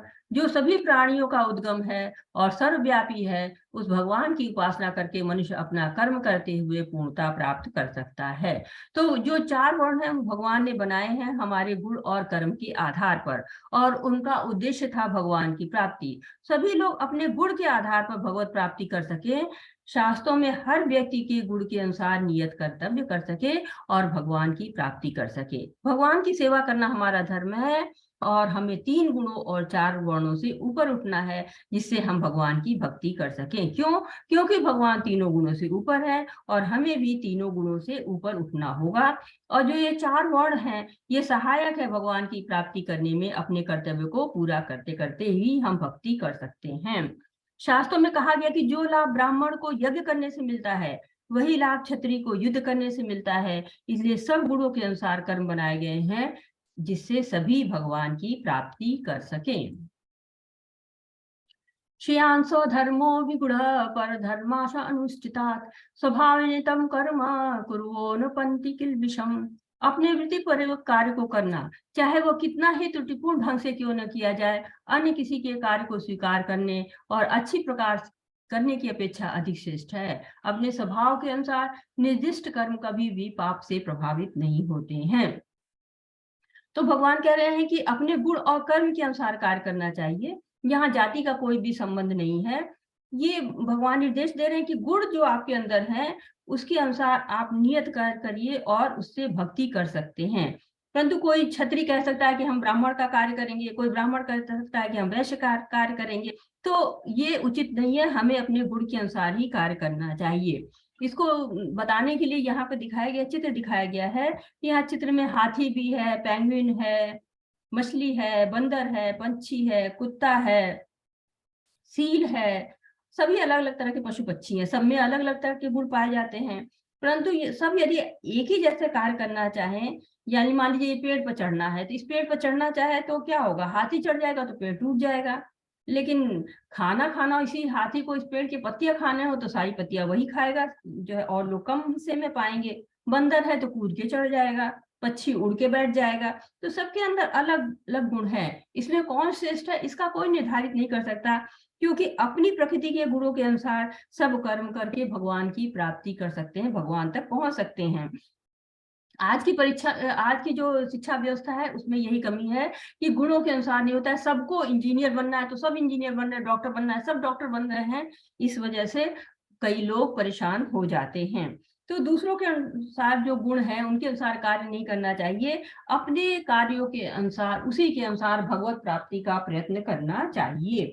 जैसे आप छोटे बच्चे के क्लास में जाके पूछे बच्चे से कि तुम क्या बनना चाहोगे, तो वो कहेगा कि हम, कोई डॉक्टर बनना चाहेगा, कोई इंजीनियर बनना चाहेगा। लेकिन बच्चे को क्या, माता पिता क्या करते हैं, अपने अनुसार पढ़ाई करवा रहे हैं। चाहे बच्चा सफल हो तो ठीक, असफल हुआ तो पैसा भी बेकार जाता है और वो गलत कदम भी उठा सकता है।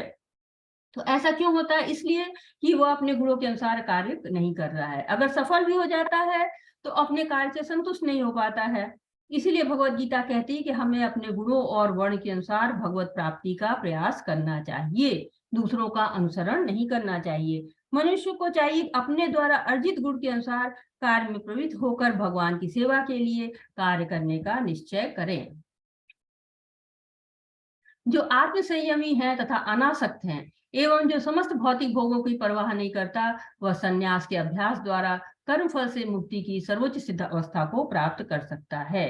तो वास्तविक सन्यासी वो है जो स्वयं को भगवान का अंश माने तथा भगवान को भोक्ता माने, और ऐसा व्यक्ति आत्म संयमी और अनासक्त हो जाता है, सारे भोगों को भगवान को समर्पित करता है।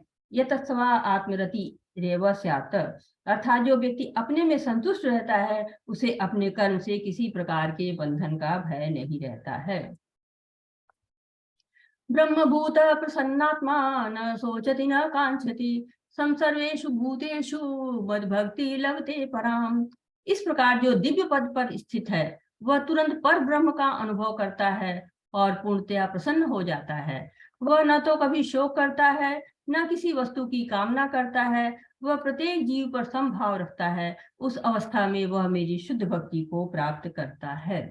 तो यहाँ पर भगवान कह रहे हैं कि जो व्यक्ति आत्म संयमी है, आत्म तृप्त है, अनासक्त है, काम क्रोध भौतिक वस्तुओं के प्रति अनासक्त है, मिथ्या स्वामित्व की भावना से रहित हो जाता है, उसको दिव्य पद की प्राप्ति हो जाती है, जिसको ब्रह्मभूत अवस्था कहते हैं। और ऐसा मनुष्य ब्रह्म का अनुभव करने लगता है। दुख का कारण ही प्रकृति के 3 गुणों का बंधन है, और जब हम इससे मुक्त नहीं होते तो जीवन के दुख हमारे समाप्त नहीं होते। लेकिन जब मनुष्य इससे ऊपर उठ जाता है तो उसके जीवन में परिवर्तन आ जाता है। वह न शोक करता है, न कामना करता है, और पूर्णतया प्रसन्न रहता है और ब्रह्म का अनुभव करता है। ब्रह्मभूत प्रसन्नात्मा न सोचती न कांक्षति। तो भगवान की भक्ति करता है, मद भक्ति लभते पराम, तो वो भगवान की शुद्ध भक्ति प्राप्त करता है। 5वें अध्याय में भी भगवान ने कहा था, योऽन्त सुख अंत आराम तथा अंत ज्योति एव यः स योगी ब्रह्म निर्वाण ब्रह्मभूतो अधिगच्छति। जिसके अंतःकरण में सुख है, कर्मठ है, जिसका लक्ष्य केवल भगवान है, वह अंत में ब्रह्म को प्राप्त करता है। इसलिए 3 गुणों से ऊपर उठकर शुद्ध भक्ति करनी चाहिए। भक्त्या माम विजानाति यावनश्चास्मितात्वतः ततो मा तत्त्वतो ज्ञात्वा विशते तदंतरम। ये बहुत ही सुंदर श्लोक है और अधिकतर प्रयोग में आता है कि केवल भक्ति से मुझ भगवान को यथारूप में जाना जा सकता है। जब मनुष्य ऐसी भक्ति से मेरे पूर्ण भावनामृत में होता है तो वह वैकुंठ जगत में प्रवेश करता है। तो बहुत सुंदर सा लिखा हुआ है यहाँ पर भगवान की वाणी कि भगवत गीता में कर्म योग, ज्ञान योग, अष्टांग योग सबके बारे में चर्चा हुई है। कर्म योगी इंद्रियों से भगवान की सेवा करता है, ज्ञान योगी ज्ञान से बुद्धि से भगवान की सेवा करता है, अष्टांग योगी मन से भगवान की सेवा करता है। परंतु भगवान का कहना है कि भगवान को यदि यथारूप में कोई जानता है तो उसके लिए भक्ति योग ही सर्वश्रेष्ठ मार्ग है।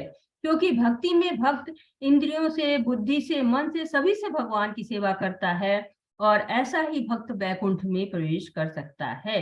भगवान की समझ होने की एकमात्र जो शर्त है आपकी, वो भक्ति है। और भगवान स्वयं कह रहे हैं, नाह प्रकाशम सर्वस्वम, मैं सबके सामने प्रकाशित नहीं होता हूँ। तो केवल मनोधर्म के द्वारा भगवान को नहीं समझा जा सकता। भगवान को जानने के लिए भक्ति ही डिग्री है, और कोई डिग्री यहाँ काम नहीं आती है। भक्त्या माम भी जानाति, जो भक्त ही है वो मुझे जान सकता है। ध्यान से परमात्मा को आप जान सकते हैं। ज्ञान योगी निराकार रूप में भगवान को जान सकता है, लेकिन भक्त योगी जो है वो भगवान के रूप में जानता है, उसके श्याम सुंदर रूप के रूप में जानता है। इसलिए भक्तों को ही भगवत गीता जो है वो पढ़नी चाहिए। भगवान के बारे में भक्त ही जान सकते हैं। जो भगवान को जानता ही नहीं है वो उनके बारे में कैसे आपको बता सकता है। तो जो भगवत गीता है वो पढ़ने का तरीका भी यही है कि भक्त बताएं, क्योंकि भक्त ही उनके बारे में जानते हैं और दूसरे लोग उनके बारे में नहीं जानते हैं। सर्वकर्माण्यपि सदा कुर्वाणो मध्यपाश्रय मत्प्रसादादवाप्नोति शाश्वतम पदम अव्ययम। मेरा शुद्ध भक्त मेरे संरक्षण में समस्त प्रकार के कार्यों में संलग्न रहकर भी मेरी कृपा से नित्य तथा अविनाशी धाम को प्राप्त करता है। तो ये बता रहे भगवान कि शुद्ध भक्त ही उनकी जो है वो कृपा प्राप्त करता है और अविनाशी धाम को प्राप्त होता है। तो बच्चे को जब माँ बाप का संरक्षण मिलता है जो है वही सबसे अच्छा संरक्षण होता है, बच्चे को वही खुश कर पाता है। वैसे ही जब भक्त को भगवान की संरक्षण मिलता है तो सबसे ज्यादा प्रसन्न होता है, और वो भगवान की असीम कृपा है जिसके ऊपर जो इस तरह से अविनाशी धाम को प्राप्त कर ले।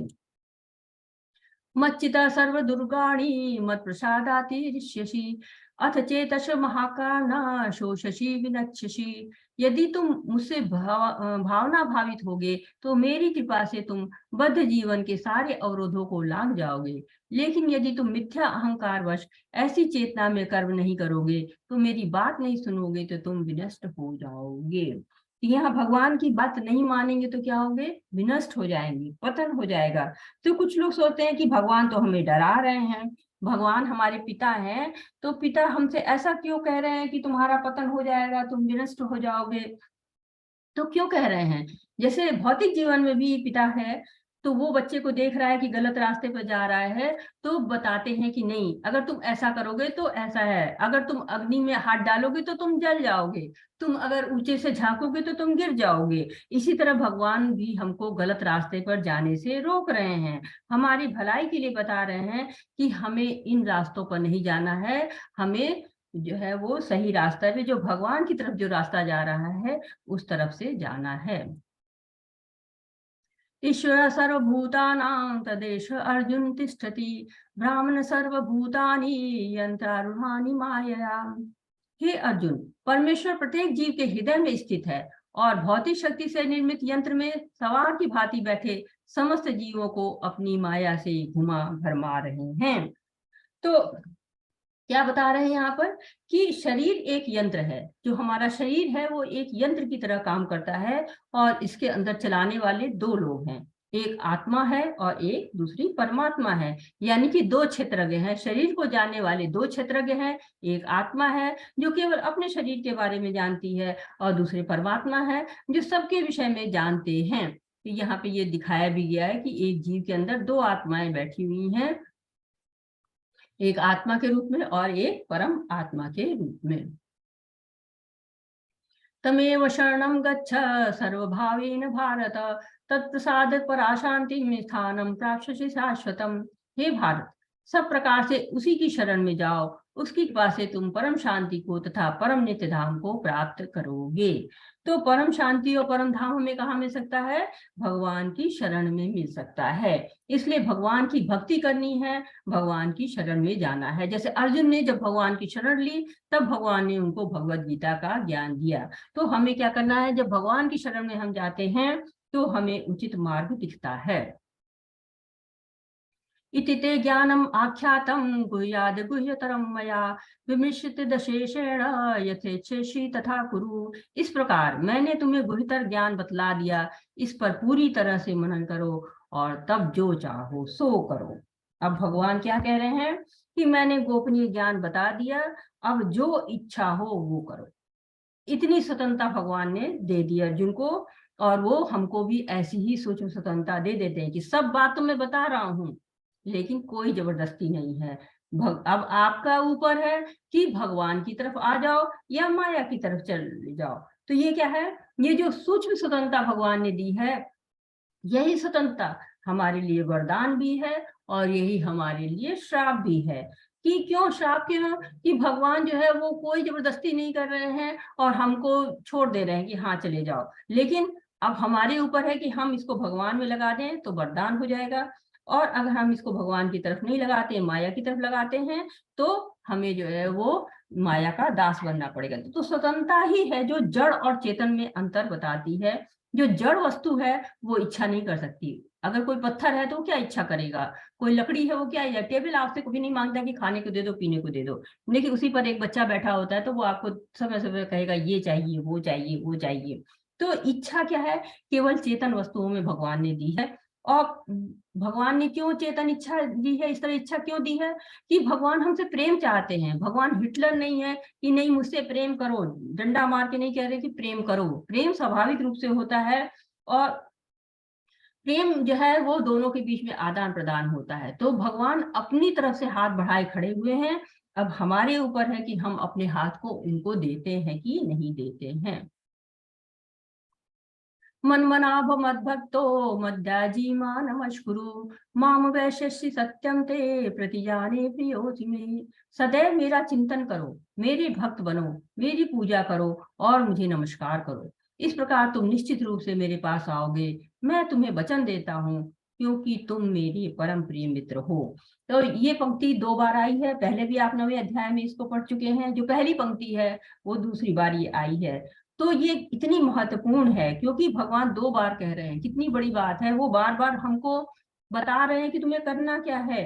तो मेरा चिंतन करो, अपना मन मुझ में लगाओ, मेरे भक्त बनो, मेरी पूजा करो, मुझे नमस्कार करो। मतलब भगवान कह रहे हैं कि भाई पहला काम है कि आप मेरा चिंतन करिए, आप मेरे में मन लगाइए। अब आपका मन, वो कहे, कुछ लोग कहेंगे नहीं लग रहा है, लगा तो रहे हैं, लग ही नहीं रहा है, क्या करें? तो कहते हैं कि फिर क्या करो कि आपका मन नहीं लगता है तो भक्ति के नियमों का पालन करो, जो भक्ति के विधि विधान है उनका पालन करो। अब कुछ लोग कहते हैं कि भाई ये भी नहीं हो रहा है मेरे से, अब क्या करें? तो कहते हैं कि तुम मेरी पूजा करो। अच्छा चलिए, ये नहीं हो रहा है तो पूजा अर्चना शुरू कर दीजिए, वही करना शुरू करिए। तो कुछ लोग कहते हैं कि मुझसे ये भी नहीं हो रहा है, तो कहते हैं ये भी नहीं हो रहा है, कोई बात नहीं, आप मुझे नमस्कार करें। तो क्या होगा कि भगवान से जुड़ने का प्रयास करें। पहला प्रयास नमस्कार से तो शुरू करें, और ये निश्चित है भगवान इस तरह जानते हैं कि जैसे नमस्कार से शुरू करेंगे वैसे ही क्या होगा, धीरे धीरे पूजा भी करना शुरू कर देंगे। और पूजा करते करते, अब मान लीजिए कि पूजा नियमित नहीं करेंगे तो त्योहारों पर करना शुरू कर देंगे, त्योहारों पर करते करते फिर नियमित करना शुरू कर देंगे। जब नियमित करेंगे तो धीरे धीरे भक्ति आ जाएगी, जब भक्ति आ जाएगी तो फिर चिंतन भी अपने आप आ जाएगा। तो भगवान हमको स्टेप बता रहे हैं कि कैसे आप भक्त बन सकते हैं। सर्वधर्मान् परित्यज्य मामेकं शरणं व्रज, अहं त्वां सर्व पापेभ्यो मोक्षयिष्यामि मा शुचः। समस्त प्रकार के धर्मों का परित्याग करो और मेरी शरण में आओ, मैं समस्त पापों से तुम्हारा उद्धार कर दूंगा, डरो मत। तो ये क्या है, असली सार जो है यही एक श्लोक है। पूरी भगवत गीता यही बताती है कि सभी धर्मों का परित्याग करो और भगवान की शरण में आ जाओ, और भगवान गारंटी देते हैं कि मैं समस्त पापों से तुम्हारा उद्धार कर दूंगा, डरो मत।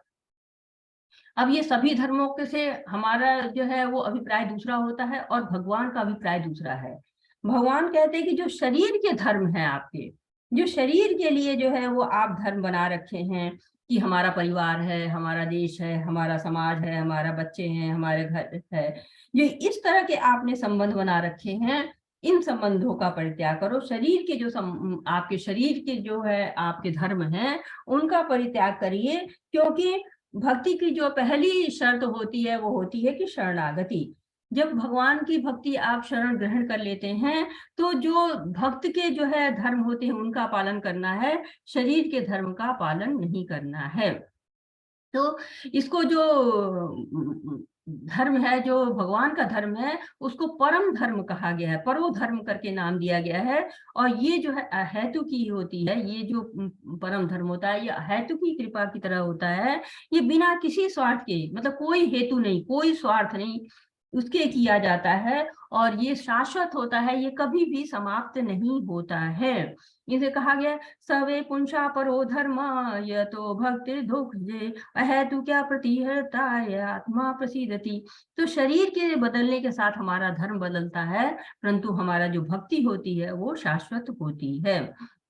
अगर आप भक्त जो है भक्ति के नियम के पालन कर रहे हैं तो आपने आप आपके सारे धर्मों के पालन होते चले जा रहे हैं। जैसे युधिष्ठिर ने भक्ति तो किया, उन्होंने संसार नहीं छोड़ा, उन्होंने शासन भी किया, धर्म के साथ किया, परिवार भी संभाला, देश को भी अच्छा राजा मिला। तो अगर आप भगवान जड़ हैं, अगर आप उनको शरणागति ले लेते हैं, तो जैसे पेड़ की जड़ में पानी डालते हैं तो सारी जो है पत्तियां और फूल सब जो है वो आगे बढ़ते रहते हैं। उसी तरह से अगर आप भगवान के धर्म का पालन करते हैं तो स्वयं ही सारे धर्मों का पालन अपने आप हो जाता है।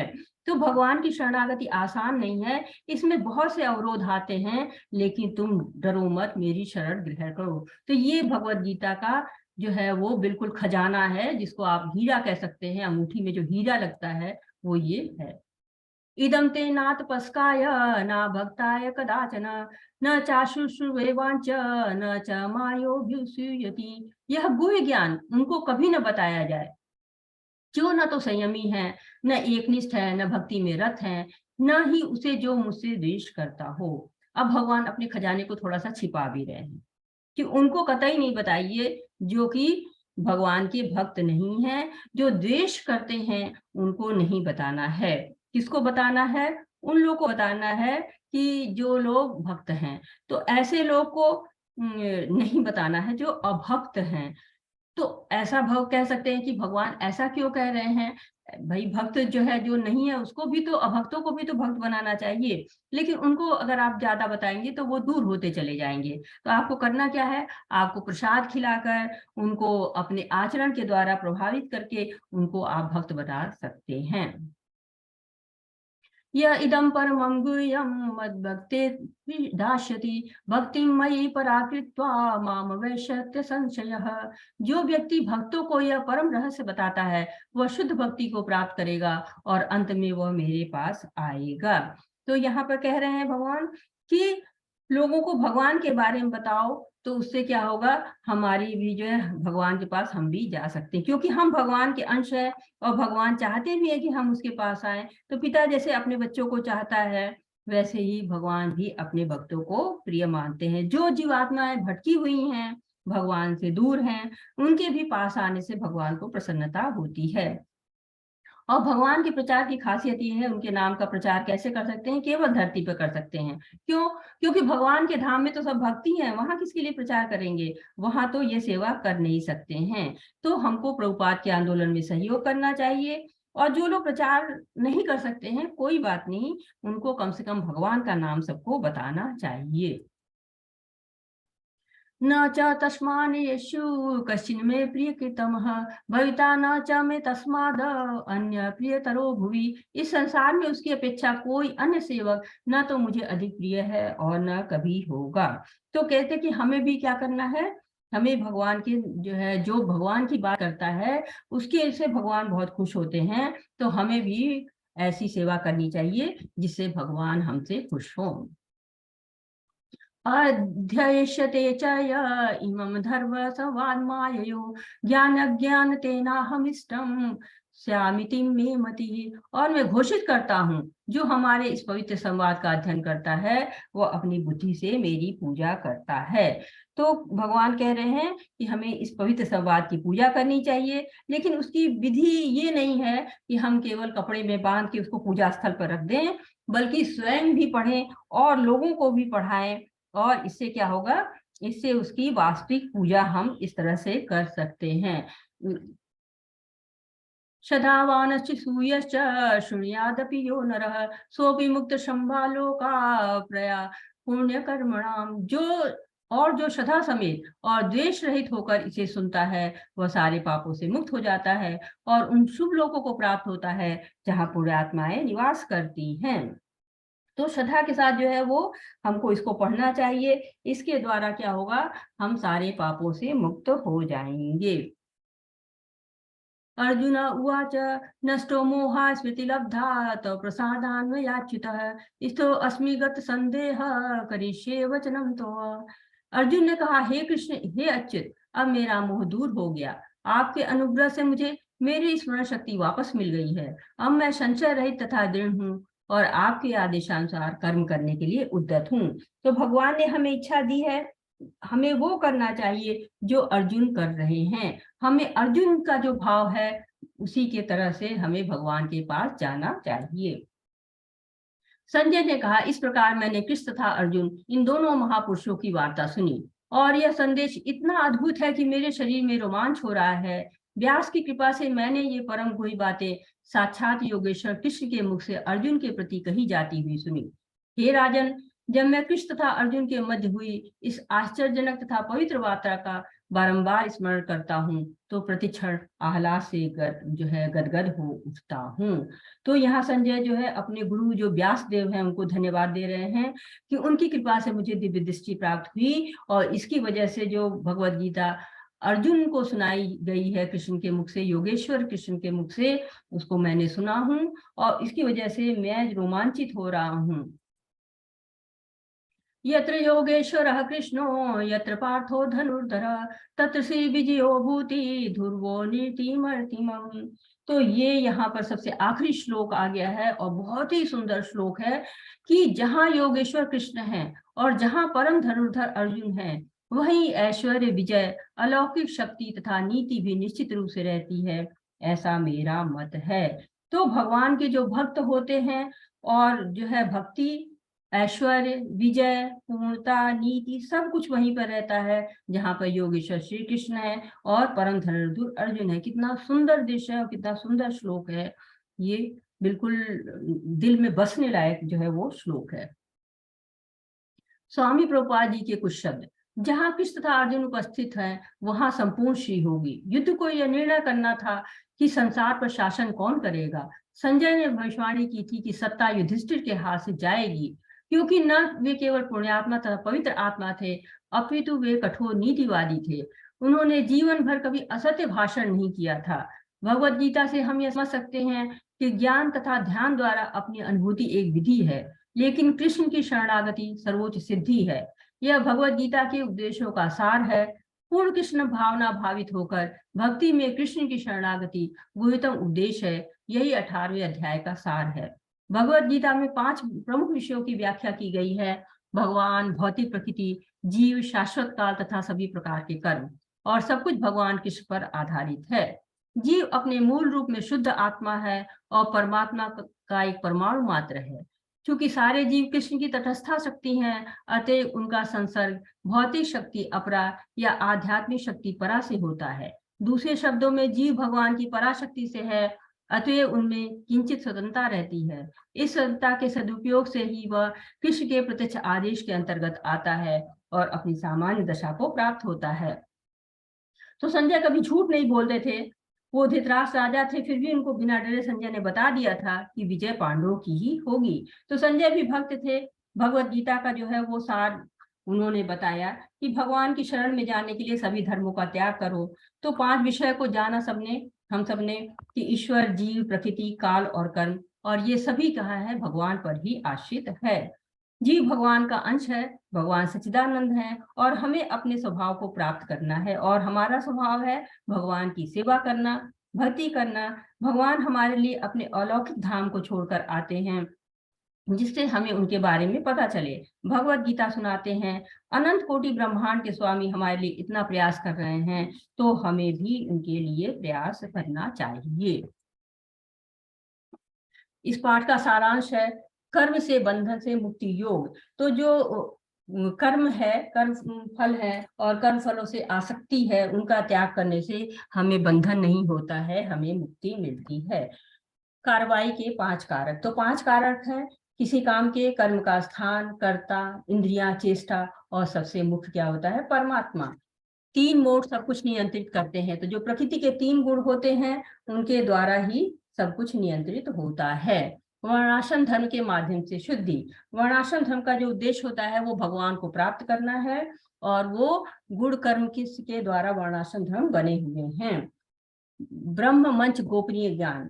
ब्रह्म का ज्ञान जो हो जाता है वो गोपनीय ज्ञान है, लेकिन जो शुद्ध भक्ति होती है वो कृष्ण चेतना से ही आती है, भगवान से ही आती है। तो यहाँ पर ये पाठ खत्म होता है। हरे कृष्णा कृष्णा कृष्णा हरे हरे, हरे रामा रामा रामा हरे हरे। तो आज हमारा जो है 18 अध्याय की जो यात्रा थी वो यहाँ पर आज समाप्त होती है।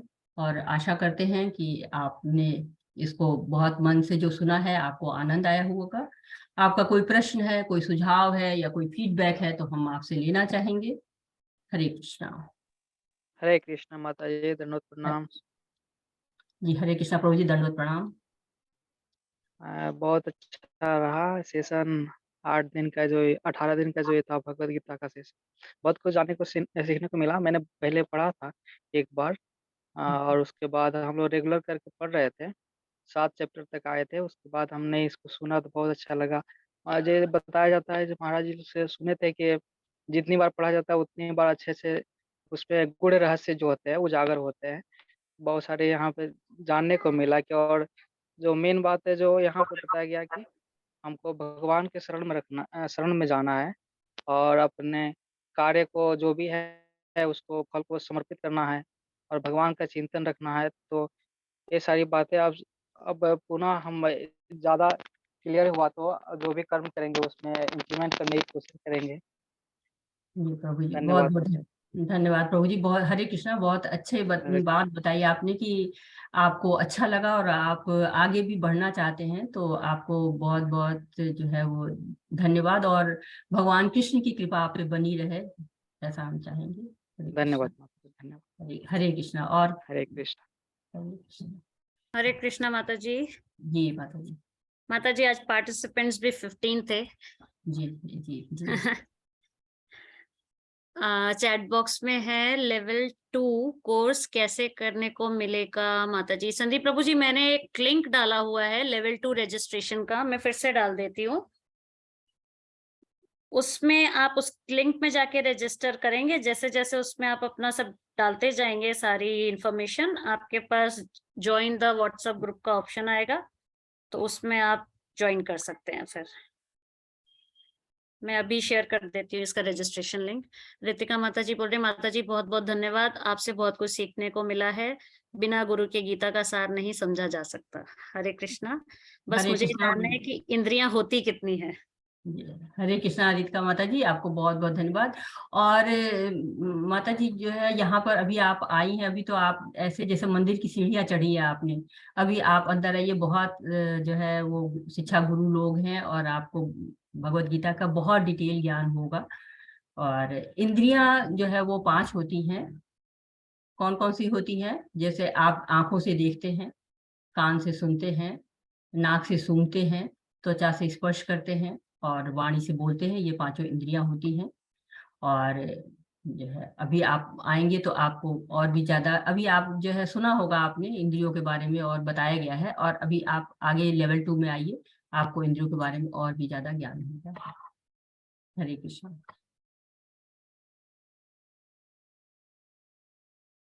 माता जी चैट में और कोई प्रश्न है या कोई और कहना चाहता है तो बताओ। धन्यवाद माता जी, मुझे बहुत कुछ सीखने को मिला और मैं नाम जपना शुरू किया। सान्या माता जी। बहुत अच्छा है। हरे कृष्णा माता जी, आपने नाम जपना शुरू किया, ये बहुत अच्छी बात है, क्योंकि पहला ही जो आपका स्टेप है नाम जप का, ये बहुत ही आपको फायदा देता है, बहुत ही लाभ देता है। अगर आप नाम जपेंगे तो ये प्रैक्टिकल करके आप, मतलब है प्रैक्टिकल है, ये केवल थ्योरी नहीं है। जब आप प्रैक्टिकल करेंगे और भगवत गीता को आप जितनी बार पढ़ेंगे आपको और ज्यादा ज्ञान होगा, और ज्यादा आप इसके बारे में जानेंगे।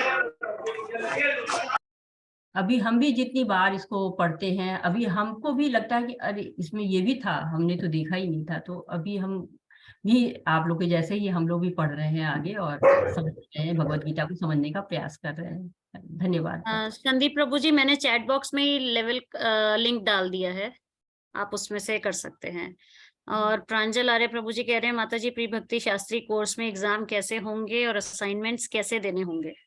प्रभु जी अभी तो आप पहला आपने स्टेप किया है, आप प्री भक्ति कोर्स कर रहे हैं। हरे कृष्णा। माता जी उसमें 2 ऑप्शन है ज्वाइन करने के लिए, प्रिय भक्ति और सदाचार करना। अच्छा अच्छा, आप इस तरह पूछ रहे हैं, ठीक है, मैं अब समझी प्रश्न क्या है। तो ऐसा है कि यहाँ पर 2 तरह के पाठ्यक्रम चलते हैं। एक पाठ्यक्रम चलता है जो आपने अभी लेवल 1 किया है, अगर आप इसकी क्विज कंप्लीट कर लेते हैं तो आप लेवल 2 में जाने के अधिकारी हो जाते हैं। फिर लेवल 2 में क्विज होते हैं, उनको पूरा करते तो आप लेवल 3 में जाने के अधिकारी हो जाते हैं। और लेवल 3 के बाद अगर आप जो है 2 रास्ते होते हैं, प्री भक्ति और जो है वो भक्ति शास्त्री, दोनों में से किसी में भी आप अपने इच्छा अनुसार या अपने जैसी परिस्थितियां उसके अनुसार, मतलब जो आपको भक्ति शास्त्री में कुछ नियम है उनको अगर आप फॉलो करते हैं तो आप भक्ति शास्त्री में जा सकते हैं। अदरवाइज आप प्री भक्ति में ले सकते हैं और समय ले सकते हैं भक्ति शास्त्री के लिए योग्य होने के लिए। और इसके अतिरिक्त एक दूसरा चलता है, एक रास्ता दूसरा है, जैसे हर जगह जाने के कई मार्ग होते हैं, जैसे एक दूसरा मार्ग है जो भगवान की भक्ति का, तो वो सदाचार के रूप में जाता है। तो वो सदाचार में आपको किसी भी तरह की कोई क्विज नहीं करनी है, किसी भी तरह का आपके पर वो ऐसा लिखने पढ़ने का कोई बंधन नहीं है। और आप सुनिए, भगवान की कथाएं सुनिए, भगवान के बारे में सुनिए, भक्ति कैसे करें उनके विधि विधानों के बारे में जानिए। भागवतम की बहुत सुंदर सुंदर कहानियां उसमें बताई जाती हैं। ऐसे बहुत चीजें हैं उनमें जो है जो भगवान किससे संबंधित है और साथ ही साथ भक्ति से जो संबंधित है, उस तरह की बातों के लिए सदाचार, मतलब आप अपने आचरण को कैसे सात्विक बना सकते हैं, कैसे जो है सात्विक गुणों के से भी और ऊपर शुद्ध सात्विक बना सकते हैं, उसका जो है वो आपको बताया जाता है। लेकिन जो आप ये लेवल 1 लेवल 2 इस तरह पढ़ेंगे तो इसमें भगवत गीता को भी अभी लेवल 2 में आपको भगवत गीता को और विस्तृत रूप में बताया जाएगा। अभी तो ये कर्टेन रेजर था, आपने केवल पर्दा उठाया है। अब आप अंदर क्या है देखेंगे, सीढ़ियां चढ़े, आपने पर्दा हटाया, अब अंदर आपको थोड़ा थोड़ा दिखने लगा है। अब आप और अंदर जाएंगे तो आपको और चीजें दिखाई देंगी, और भी विस्तार में आप पढ़ेंगे भगवद गीता को। हरे कृष्णा। और माता जी एक और अनाउंसमेंट है, एक आप लोगों के ग्रुप में लिंक शेयर हुआ है ब्रिज कोर्स का। तो वो ब्रिज कोर्स क्या है? एक फटाफट होने वाला रिवीजन है भागवत गीता का, उसमें कृष्णा भी आएगी और भागवतम भी आएगी, जिसमें आपको समरी बताई जाएगी।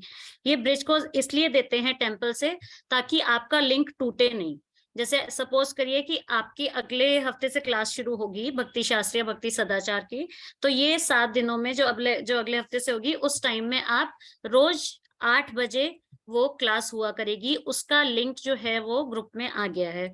ब्रिज कोर्स आप लोग जरूर अटेंड करिएगा, उससे आप लोगों की और क्लियरिटी आएगी भगवत गीता में।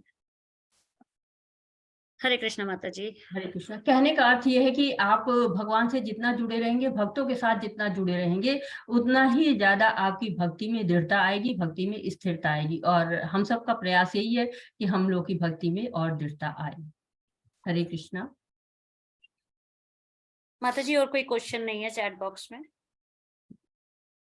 तो हम लोग फिर अगर आप अंदर आएंगे लेवल 2 लेवल 3 या भक्ति सदाचार तो फिर मिलेंगे। अगर आप इस कोर्स को दोबारा करते हैं तो भी आप कर सकते हैं और लेवल के साथ में ही। और इसी के साथ कृष्ण की कृपा आप पर सब पर बनी रहे। बहुत बहुत धन्यवाद आप लोग का। अच्छा जी माता जी। हरे कृष्ण। माता जी एक मिनट, अभी कोई भी आप ये वाला ग्रुप लीव मत करिएगा जब तक आपका दूसरा वाला बैच शुरू नहीं हो जाता, तब तक आपको सारी इन्फॉर्मेशन इसी ग्रुप में मिलेंगी। हाँ, आप हमसे जुड़े रह सकते हैं इस ग्रुप के द्वारा। इस ग्रुप में हम लोग के नंबर्स भी हैं। अगर आपको कोई भी परेशानी होती है किसी भी तरह की लेवल 2 में जाने के लिए या कोर्स से जुड़ने के लिए या कोई इंफॉर्मेशन चाहिए होती है तो आप हमसे बात कर सकते हैं। ठीक है माता जी। हाँ जी माता जी।